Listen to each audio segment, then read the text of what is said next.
And so an ionic bond is one that forms between a metal and a nonmetal. So we're going to go through and talk about the different components of the bond, but important to remember metal and nonmetal is what we're talking about here.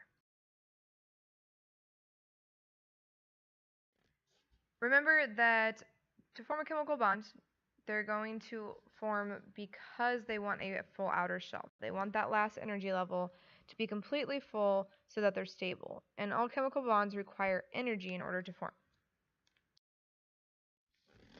So a bond that forms when electrons are transferred from one atom to another is an ionic bond. So one atom is going to lose electrons, one anywhere typically from 1 to 3, and another atom is going to gain electrons again anywhere from 1 to 3 in order to create a full outer shell. So when this happens, that forms an ion. So an ion is any kind of atom that is charged because it has a different number of electrons than it does protons. When we talked originally about atoms, we said they were neutral, they have all the same number of particles. Then we started talking about isotopes, and we said there was different numbers of neutrons, so that made an isotope when they were unbalanced and it affected the mass. Now we have a different number of electrons, and that affects the charge of that atom. So when they are equal, they balance the positive and negative out. But when they aren't equal, now we have an electrical charge, either positive or negative, on the atom itself. So if we have a positive ion, first off, they form from atoms that have a few valence electrons. So if we have something like sodium, it's in group 1, so it has one valence electron.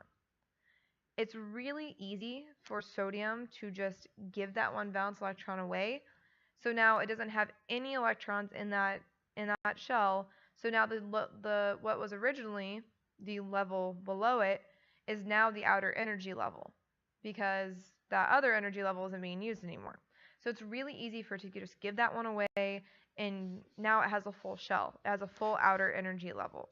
Same with beryllium. Beryllium's in group 2. It can really easily just give away those 2 electrons, so it has a full outer energy level. It's much easier than sodium having to gain 7 electrons in order to fill that full 8 in that shell. So giving away the 1 is much easier than gaining 7. It takes less energy.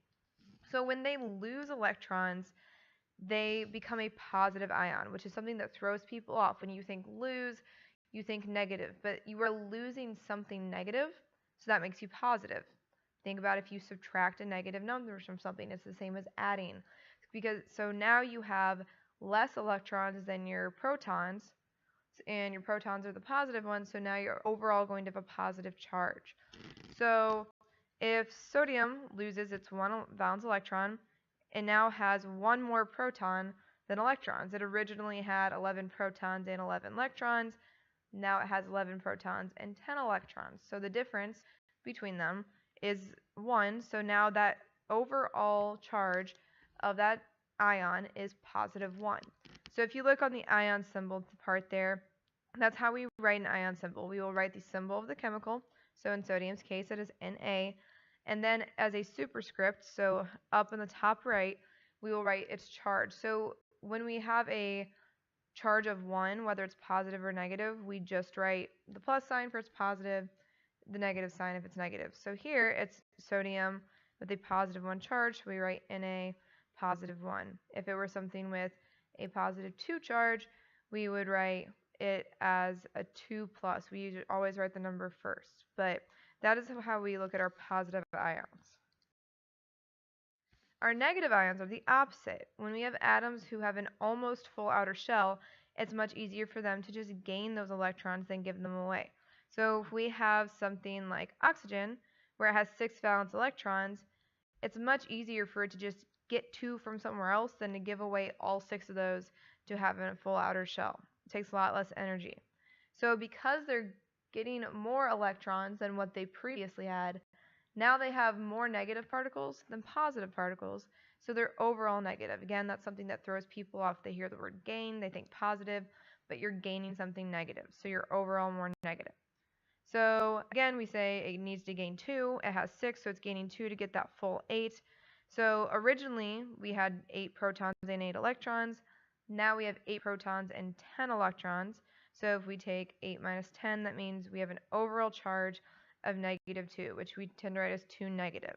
So when we make that ion symbol, we write it as O for oxygen symbol, and then in the superscript, we write 2 negative, which again, we're going to be practicing doing these ion symbols and finding charges day or so. Okay, so the crystal lattice is something that is characteristic to ionic compounds. So compounds that are ionic, such as table salt, that is an ionic compound, forms a crystal lattice. So overall, these compounds are going to be neutral, so the charges will always balance out between the ions and the electron. But once they form, the pattern on the inside is a repeating 3D pattern. It's that crystalline structure that we also call a crystal lattice.